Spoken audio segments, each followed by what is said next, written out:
Yeah. So, yeah. So, no, okay. So would you rather listen to your least favorite song for just one day, all day, or not be able to listen to your favorite song for a whole year? You can listen Oh, to anything but your favorite song for a whole year. I would choose that one. Yeah, not listening to my favorite song for a year. Per year? Because you can find a new favorite song. Yeah. Brian?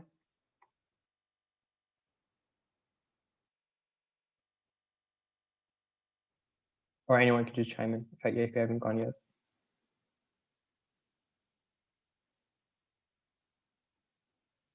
Alex, you were pretty quick with your answer. Do you have a least favorite song in mind? For me? Yeah. No. I want to put something in the chat. I can't pull it up. Probably my favorite song. That's what Brian said. Sorry? And Brian said probably my favorite song. Okay. My least favorite song is any song by Ed Sheeran, and my favorite song is anything from a musical. Wow. Okay. Wow! Oh my God, he loves Ed Sheeran. All right, fine. Someone put something in the chat. I can't open the chat. Okay, never mind. I'll look at that later and come back to that. All right. So I'll just go over Western and European. Oh wait, Ishika, you never answered. Would you rather listen to your least favorite song all day or not be able to listen to your favorite song for a whole year? I don't know if you I'd rather listen to my least favorite song. all day on repeat. Okay. Yep. And that'd be any song by Travis Scott. Okay. Okay, so just an overview of the Western music, Western or European music, which is like the music that we know, like all the pop songs and all the musicals and all that. So yeah, we use the 12 tone system, the C sharp, D, all of that, C to B, that A and that tonal system. And yeah, it's the 12 notes, the white keys and the black keys. And we have the major minor scales, as well as modes and the pentatonic scale. And we also have a harmonic system, which means we have chords, we have harmonies, we have intervals, we have those concepts. Our music is also largely composed, not improvised. Jazz is largely based on improvisation, but there is also an element of composition because you need like that starting theme and then you improvise off of that. And also we have the staff notation system. Other countries don't really have that. That's ours. That's our Western music. So first we're going to look at Arabic music. This is just to show like, as you move forward, you'll see countries that are closer together are a lot more similar with their music. Excuse me. So that's why I'm showing this map. Right. Okay. Yeah. So after we finish Arabic music, we'll go on to India, and a lot of people say that Indian Arabic music can get confused between the two because they're so similar, and they're also like very close together. And then we'll also move on to Indonesian music and like all that music and Chinese music, and you'll see again, it's very similar.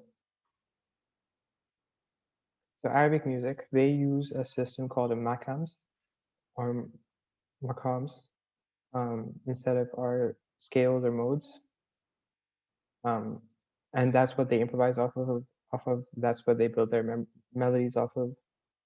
And unlike ours, where we have the sharps and flats, they have more notes than that. They have notes in between. They have the quarter notes, like half flats and half sharps. You can call those microtones. That's what they're called. They don't really have that concept of harmonization. I mean, they do play multiple notes at the same time, but it's not like for harmony. It's more for just playing and to build off of the other thing, or to play together.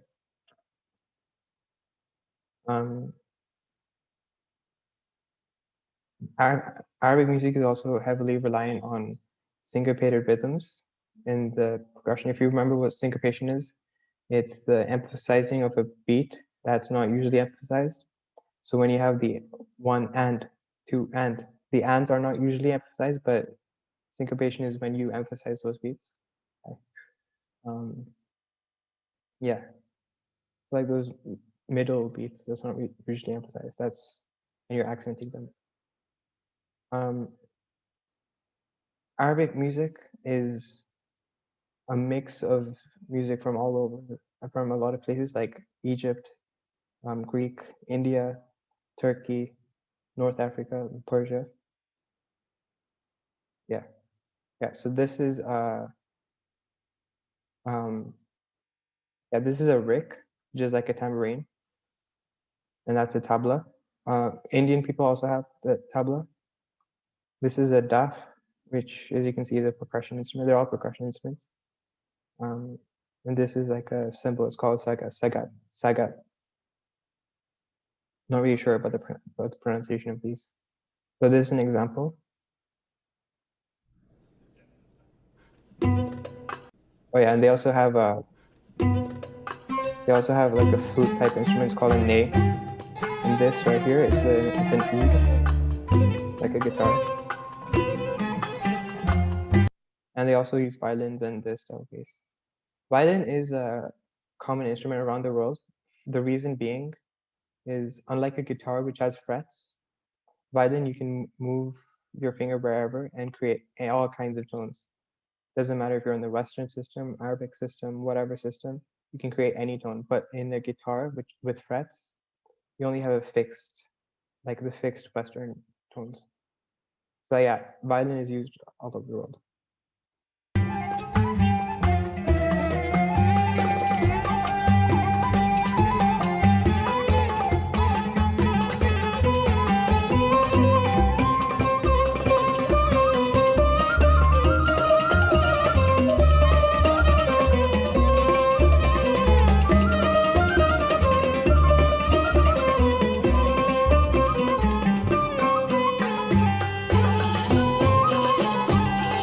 Okay, so I mentioned that there's no real concept of harmony, but you saw these two playing at the same time.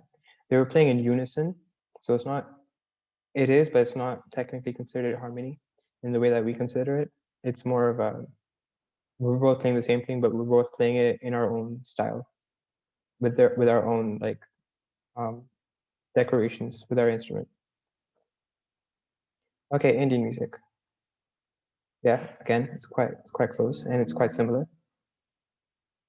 So, like makams, Indian music has a different thing called ragas. In Sanskrit, it literally means color or passion, and there are over 300 of them. Like we have major, minor, they have 300 different things. And each raga is associated with time of day or occasion. You know, they all have, each of them have like a specific emotional association with them.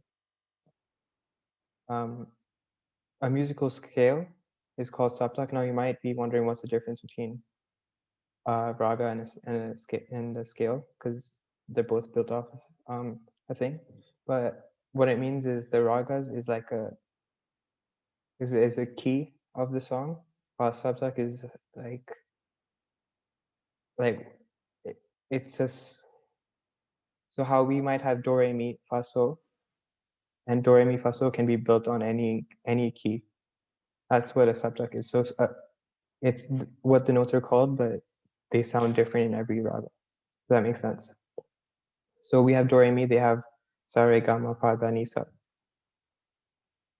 A rag is a melodic form, so that's their concept of melody. And tal is a rhythmic form. That's their concept of rhythm. They also use a lot of syncopation, but every song, every piece ends and starts and ends with the first beat of every cycle. It's like every bar. And it's largely based on improvisation. These are some instruments, so just some of the instruments. A lot of the instruments in the Indian world is quite similar to sitar or dilruba. There's this one called sarangi, which is like a violin cello kind of thing. It's really small, but unlike what you might be used to, where you hold the strings with the tip of your finger, what they do is they hold it like by the edge of their nail, and it hurts a lot. But then they get used to it, and it's just really cool. Check it out if you have time. It's an example of a Carnatic classical Indian music.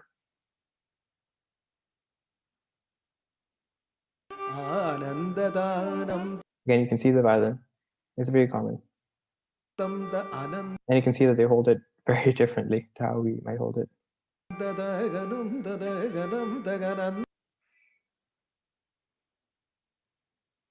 That doesn't help.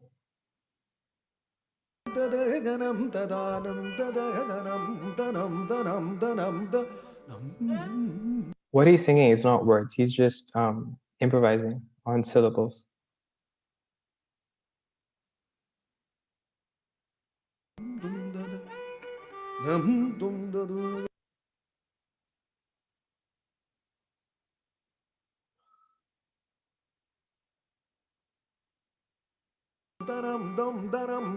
Okay, that doesn't help.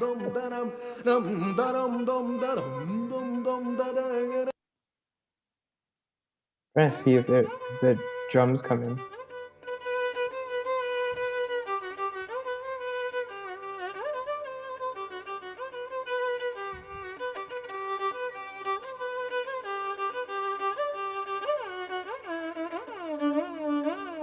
Yeah, they don't, but yeah, you can see the gut over here, gutam here, a little bit. It's like a little pot. Right here, it's like a little pot, and then you can play like on the edges of it, and the sound comes out of the hole.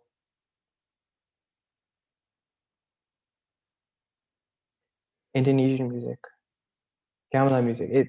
This is quite weird music, but it's also nice to listen to when you get used to it. Yeah, so it's around this area. In Indonesia, music and classical Indian, like traditional Indonesian music, it is used as a way of communicating with unseen powers. So like for rituals or religious ceremonies. And it's mainly polyphonic, which means that there's multiple different sounds going on at the same time. It's quite chaotic, but it's organized chaos, as in it's meant to sound like that. It was structured that way. They have a thing called slendro scale, which is 5 notes, like a pentatonic scale, of equal distance per octave. But then they also have a pillock scale, which is 7 pitches per octave. Like we have 7 pitches per octave. Gamelan literally means to hit with a hammer. So music is very percussive there. Most instruments are percussive instruments, like gongs, metallophones, drums, and then sometimes also accompanied by flutes and zithers. Zither is like a harp, like a. I'll come back to. There's another instrument like that. I'll come back to it. It's used for dances, which I get might sound a bit obvious, but a lot of music in the Eastern world is not. It's not used. It's not meant for dance. I mean, it is. That's not the main goal. So it's very unusual that it's used for dances. It started around 230 AD, and it was originally believed to summon the gods. Instruments are tuned by ear, so no two instruments will sound exactly the same. It requires a lot of training and practice to make an instrument, to tune it. And it's also not the music is also not written down, so it's all oral tradition. They just get passed down by ear. Yeah, so these are some of the instruments. So there's gongs, there's these gong chimes, there's the flutes. Here's the gambang. There's a bonang, there's a sarong. Yeah, all progressive, like this one. Oh yeah.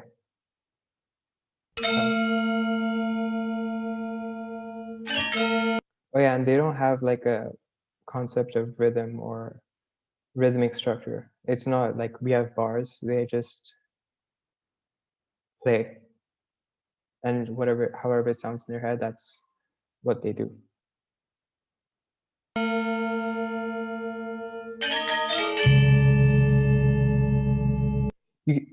If you can hear the vibration there, like after they play, like you can hear a bit of dissonance, is because the instruments are the same note, but they're not tuned the same, so they're just slightly off. And that's what creates that vibration.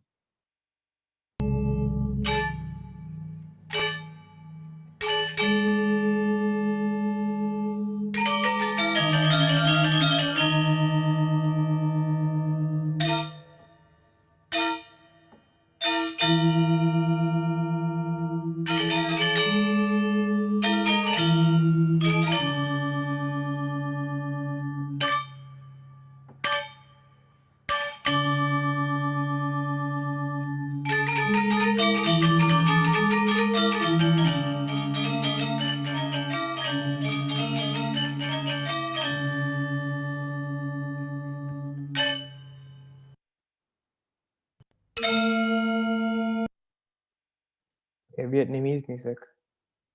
Now that's over here. It's pretty close, like you can tell. Let's see how similar it is. They don't have a name for their scales because they don't theorize about their music.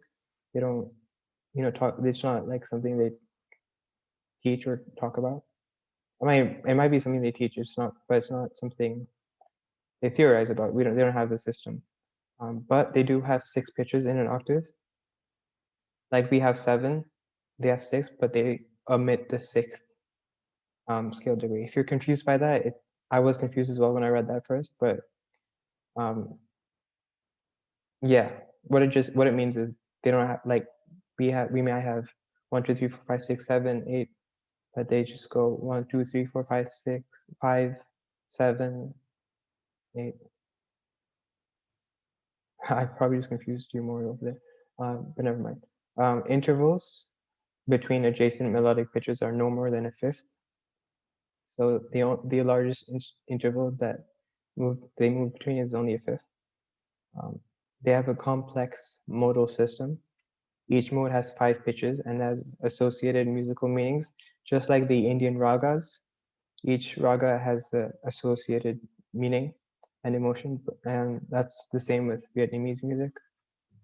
Again, syncopation is very key. Ornamentation is crucial, as in the melodies and the way they play the music is very decorated. They might use trills, they might decorate it. I'll show you I'll show you an example, and you will see. They have a thing called the interlocking construction, which is a succession of individual pitches played by different people, and it creates the effect of a continuous melody, but it's played by different people. There are no intentional dynamic shadings. Again, they don't theorize about music, so dynamics isn't something they talk about. It just happens. It just happens. It's mainly monophonic with accompanying gong players. Gong ensembles typically play for funerals, so they have a strong association with the afterlife. Music is also used to conjure hypnotic states during traditional ceremonies and events. Yeah, so as you can see, a lot of the Eastern music is used for ceremonial and religious purposes or ritualistic purposes, more so than for just entertainment. It is also used for entertainment though. So we have a song line, which is like a clicker thing. Yeah, it's a percussion instrument. You just click it. There's a dani. I don't know how to pronounce any of these. I'm just taking a guess. This is what a zither is like. Like it's similar to this. I can't pronounce these. This is like a 2-string violin, and this is like a 4-string guitar, I think, or violin. Yeah. Yeah, so this is the dan tran or zither type of instrument. And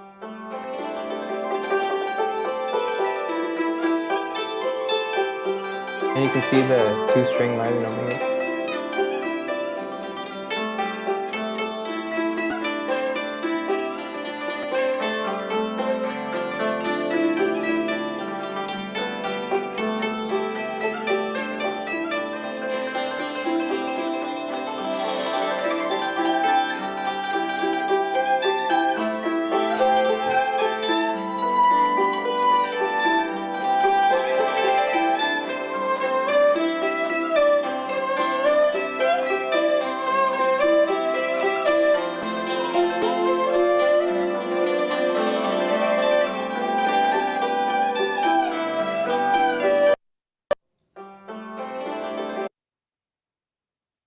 Chinese music.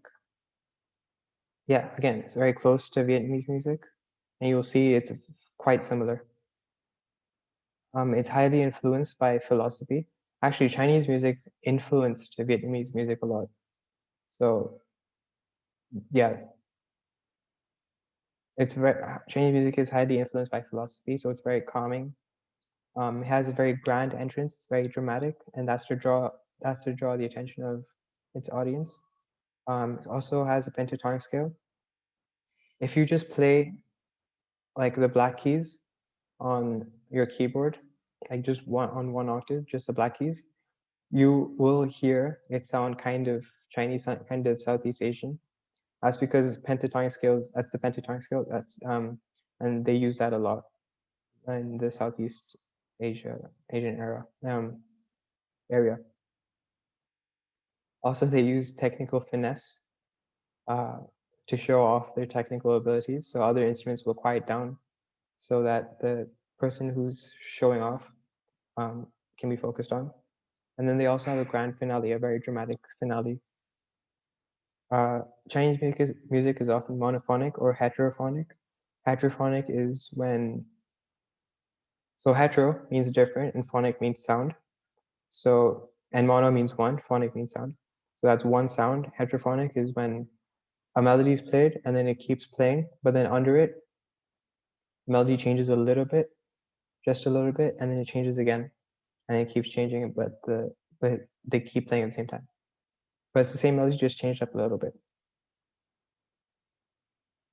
Yeah, okay. So Gersheng, again, zither, very similar to zither, very similar to Dan Chan, like we saw before. There's a erhu, again, which is like a 2 or 1 string instrument. There's a pipa, which is like a lute or an oud or a guitar if you want. And there's also a suona, which is quite similar. It's a distant relative of the oboe and has a very high shrieking sound.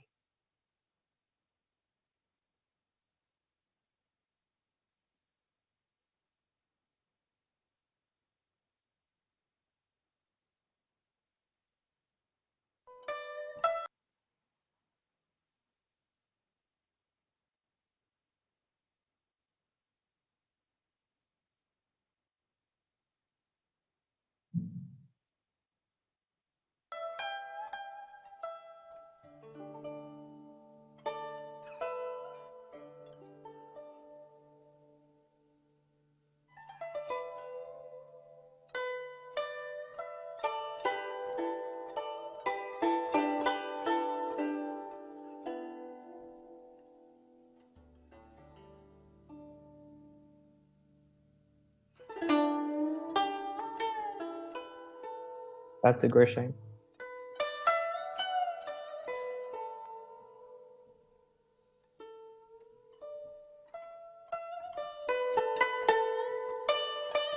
And you can see that it's very slow and dramatic in the beginning.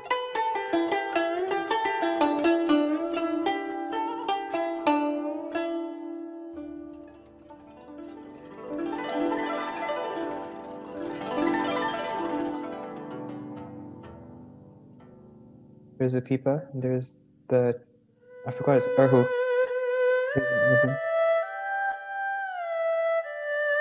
She has some kind of flute. I'm not sure what that is. Oh, it might be the thing.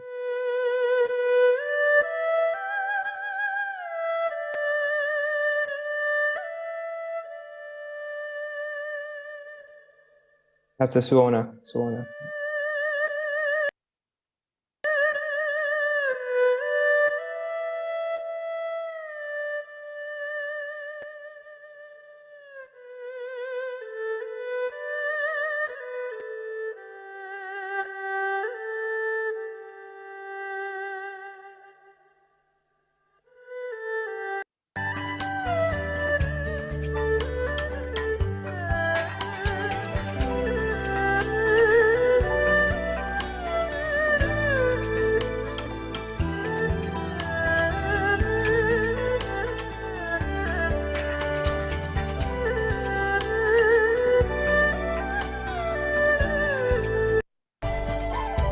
Okay, never mind. It's not the suona. It's some kind of flute. It's probably just a bamboo flute. Okay. I just wanted to see what that was. African music. African music is, a lot of people believe that music started in Africa. Like music, all of music just started in Africa. And that's because the earliest instruments were found in Africa. And the earliest evidence of any instrumentation or music was found in Africa. And also, music everywhere has influences from African music. So African music is very important, especially with Western music and American music especially, because with jazz and with ragtime, with blues, rock, all of that, pop, all of that, it wouldn't exist without African music. Without African music coming to America, or at least it wouldn't be the same. Nah, never mind. It just wouldn't exist without African music coming to America. Yeah. So you all know where Africa is. It's right there. Okay. Yeah. So influence of African music is very widespread. Again, it's not written down as in the Western system. It's oral tradition, so it's passed down by ear. It's part of an everyday activity. They're always like dancing in circles and playing their drums. And yeah, so the African drums, there's the djembe, which is that. There's a talking drum. It's called a talking drum because it can imitate rhythms in speech, and squeezing these strings makes the pitch higher. And then there's also dun dun, which is a bass drum. And again, these strings can be pinched and the pitch can be made higher. Other African instruments is balafon, which is like a xylophone. And then we have the maracas. I mean, not maracas. There's a aslatua, which is like maracas. There's a kora, which is like an African harp, or yeah, that. And then there's also vocal music. So yeah, so they sing.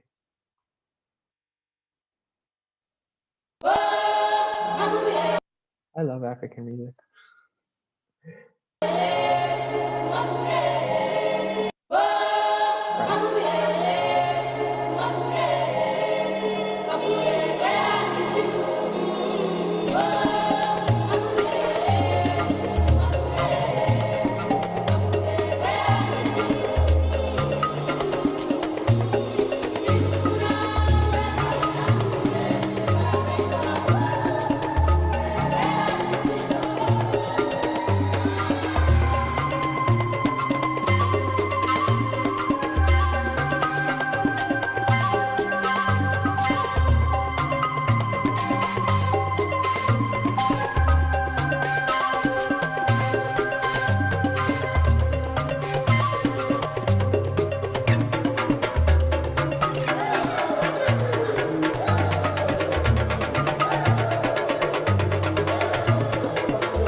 Sorry, I didn't want to stop that. It was too good.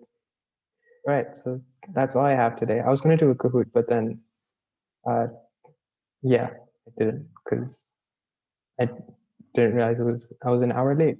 Not an hour late, but I was a few minutes late because I thought it was an hour later. All right, so I'm gonna stop sharing. Oh, okay, so I got chats. Probably your favorite song. Addie wouldn't like to listen to her favorite song for the whole year. And Alex would prefer not listen to her favorite song all year. I would prefer that too, because I can just find a new favorite song.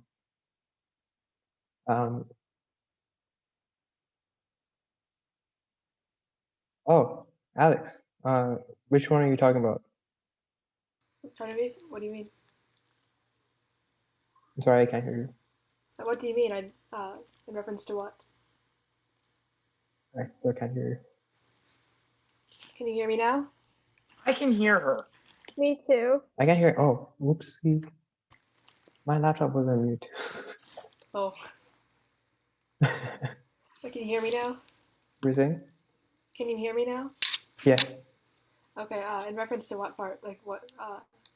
You asked me something in reference to what? Oh, fun fact: the last song inspired a Puccini song. Oh yeah. Yeah. What about that? Which one were you talking about? Oh, the Chinese one. The Chinese one? I didn't know Yeah. that. It's pretty cool. I didn't know that at all. But yeah. Any questions? If not, that's all I have for you guys today. Yes, Alex? I'd like to point out that you were, or to me, it seemed like you were making a bit of a point about like Western superiority when you were talking about especially with the Asian music and saying how it doesn't like how the Vietnamese don't theorize about musical tone and stuff. I don't think that's completely accurate. If it's not, I apologize. It's just what I found online. I don't really know everything. But yeah, it's just what I found. Apologize. Thank you.